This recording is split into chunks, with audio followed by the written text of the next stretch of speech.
اپنی ڈوبتی ہوئی سیاسی ساکھ بچانے کے لیے نیتن یاہو نے ایک اور جنگ شروع کرنے کا فیصلہ کر لیا اور اس دفعہ ایک فالس فلیگ آپریشن کا منصوبہ بنایا گیا ہے۔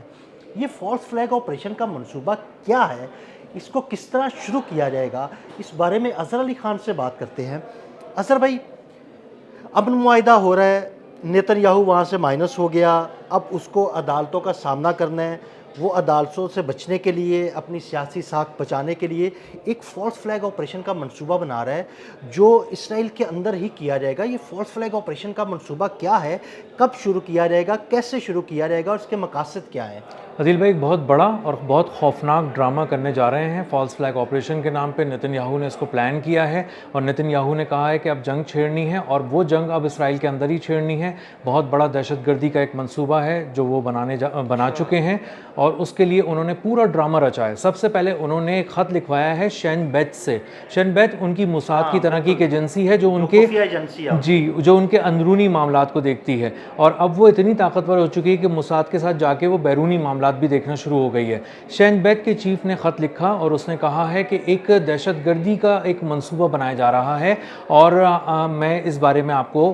جو ہے وہ اطلاع دے رہا ہوں، وارن کر رہا ہوں، اور یہ جو دہشت گردی کا منصوبہ ہے یہ شاید اردن کی طرف سے کشتیوں میں کوئی آئے گا اور اس کے بعد وہ ہمارے پانیوں پہ سے گزرتا ہوا اندر آئے گا اور اس کے بعد وہ اتریں گے اندر ہمارے ساحلوں پہ اور آ کر یہاں پہ دہشت گردی کریں گے۔ اس کے بعد نیتن یاہو نے ایک طرف سے اس سے خط لکھوایا یہ، اس کے بعد جب اس کو ریسیو کیا خود ہی اس خط کو، لکھوایا بھی خود ہی اس سے اور پھر ریسیو بھی خود ہی کیا، اس نے خود ہی ریسیو کیا اور اس کے بعد کھول کے دیکھا تو اس نے کہا اوہو یہ تو بہت بڑا کوئی دہشت گردی کا منصوبہ ہونے جا رہا ہے۔ تو اس نے فوراً اپنے نیول چیف کو بلا کے کہا کہ بحریہ کی بہت بڑی جنگی مشقیں شروع کرو اور جو خلیج ایلات ہے وہاں پہ جو جارڈن کے قریب سے جو پانی گزر کے آ رہا ہوتا ہے وہاں پر وہ کرو۔ اچھا، انہوں نے جو لکھا ہے اپنی جو ایک وارننگ دی ہے، جو الرٹ جاری کیا ہے، اس الرٹ میں شین بیت نے لکھا ہے کہ ایک کشتی تھی جو بہت ہی قریب پہنچ گئی تھی لیکن ایک نظر پڑ گئی کسی ایک جنگی بوٹ کی، تو اس نے اس کو دیکھ کر فوراً فائرنگ کر کے تباہ کر دیا۔ تو اس کا مطلب یہ ہے کہ شاید ہمیں چیک کیا جا رہا تھا کہ ہماری تیاری کس سمندر میں کس طرح کی ہے اور کیا ہم اہداف کو دیکھنے کی صلاحیت رکھتے بھی ہیں اور اس کو تباہ کرنے کی صلاحیت رکھتے بھی ہیں کہ نہیں۔ تو اس کے بعد انہوں نے جب وہ قریب آئی کشتی تو اس کو ہمارے جو جنگی جہاز ہیں اسرائیل کے انہوں نے جو فائرنگ کر کے بمباری کر کے تباہ کر دیا۔ تو اس کا مطلب یہ ہے کہ آپ ذرا ایک بڑے پیمانے پہ ان چیزوں کو دیکھیں، بحری مشقیں کریں اور اس کے بعد پوری جو ریڈینس والی جو صورتحال ہے اپنی جو نیوی کی ہے اس کو دیکھیں اور اس بات کو انشور کریں کہ پانیوں سے کوئی اندر نہ آ جائے۔ تو یہ ایک بہت ہی بھیانک منصوبہ ہے جس کو بالکل یہ، اور اس کے اندر یہ ریفرنس بھی دیا گیا کہ کہیں ایسا نہ ہو کہ 7 اکتوبر 2023 کی طرح بہت سارے لوگ اندر نہ آ جائیں سرحد کے اندر اور وہ ساری چیزیں نہ کریں۔ تو وہ اب فلسطین سے بھی ڈرا رہے ہیں، حزب اللہ سے بھی ڈرا رہے ہیں اور ایران کو بھی ڈرا رہے ہیں، اور اسی ڈر کو پیدا کر کے وہ دراصل اپنا منصوبہ بیچ رہے ہیں جو انہوں نے فالس فلیگ آپریشن کا بنایا ہے۔ اور یہ منصوبہ ایک ایسے موقع پہ بنایا جا رہا ہے عدیل بھائی جب اس کی ساکھ تباہ ہو چکی ہے، برباد ہو چکی ہے۔ 92% اسرائیلیوں نے یہ طے کر لیا ہے کہ اس کو یہاں سے چلے جانا چاہیے نیتن یاہو کو، اور اگر اب وہ کھڑا ہوا کسی طرح کے الیکشن میں تو اس کو ووٹ نہیں ملنے والا۔ یعنی اظہر بھائی، جس طرح پہلے اس نے مشرق وسطیٰ میں خوف بیچا تھا اور خوف بیچ کے ایک خوف کی فضا بنائی تھی ایران کے خلاف، اب وہ پھر ایک خوف کی فضا بنا کر خوف بیچنے جا رہا ہے اور اپنے آپ کو عدالتوں سے بچانے جا رہا ہے۔ جی بالکل ایسے ہی ہے، یہ بیچتا ہے خوف۔ دنیا کا سب سے بڑی خوف کی دکان نیتن یاہو کی ہے۔ اس نے $8,000 ارب کا خوف بیچا ہے امریکہ کو آج تک، اور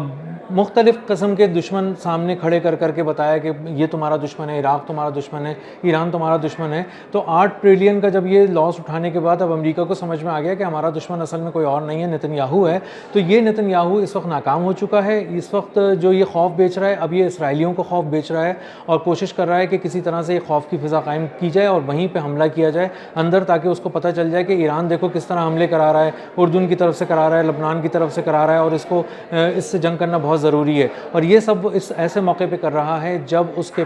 سر پہ تلوار لٹک رہی ہے ایک ایسی سخت سزا کی جس کے بعد وہ اب ساری زندگی جیل میں رہے گا۔ सलाखों के पीछे रहेगा और इतने उसने कैपिटल किस्म की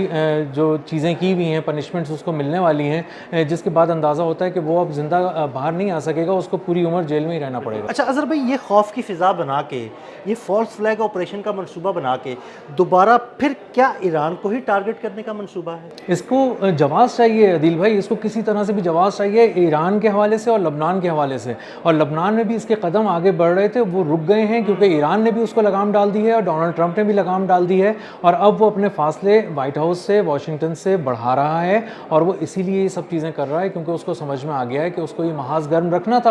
अपनी बका के लिए, लेकिन अब वो नहीं कर पा रहा।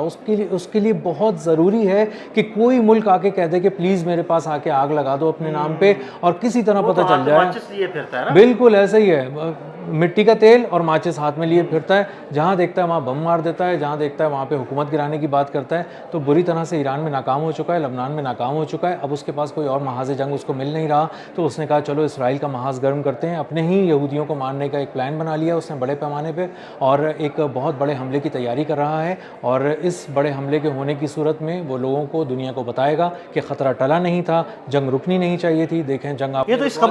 खबर में ऐसी बातें भी आ रही हैं कि क्या दुनिया एक और 9/11 देखने वाली है, या कोई ऐसा मंसूबा सामने आ रहा है, इस तरह की बातें भी हुई हैं। इस तरह की बातें हो रही हैं, उनके अपने रिसर्चर्स कर रहे हैं कि लगता है कि अमेरिका को एक और 9/11 देखना पड़ेगा, एक और पर्ल हार्बर देखना पड़ेगा इतने बड़े पैमाने पे। जब इतने सारे अमेरिकी मरेंगे तब जाके शायद उनको ख्याल आएगा, और ये इसराइल के रिसर्चर ने कही है बात, और हमें किसी भी रिसर्चर को, किसी भी आम आदमी को अब इसराइल के आम आदमी नहीं समझना चाहिए, क्योंकि वो नेतन्याहू उनको प्लांट करता है, उनको इनकरेज करता है, ऊपर लेकर आता है, उनसे बयानात दिलवाता है। तो अब इसराइल से जो भी बात उभर कर सामने आ रही है, दरअसल वो नेतन्याहू के अल्फाज हैं, उसी का बयानिया है और उसी की साजिश और उसी का शैतानी मंसूबा। यानी इसमें कुछ ऐसा भी हो सकता है कि जो अमेरिकन यहूदी हैं जो इस वक्त इसराइल में आबाद हैं या इसराइल में रह रहे हैं, क्या उनको ही निशाना बनाया जाए, और उनको निशाना बनाने के बाद अमेरिका को बताया जाए भाई तुम्हारे शहरी हैं, तुम्हारे शहरियों को मार दिया गया? ऐसा बिल्कुल हो सकता है, ये बिल्कुल, इसमें कोई दो राय नहीं है। अमेरिका से बहुत ज़्यादा इख्तिलाफात बढ़ चुके हैं नेतन्याहू के। वो किसी फॉल्स फ्लैग ऑपरेशन में किसी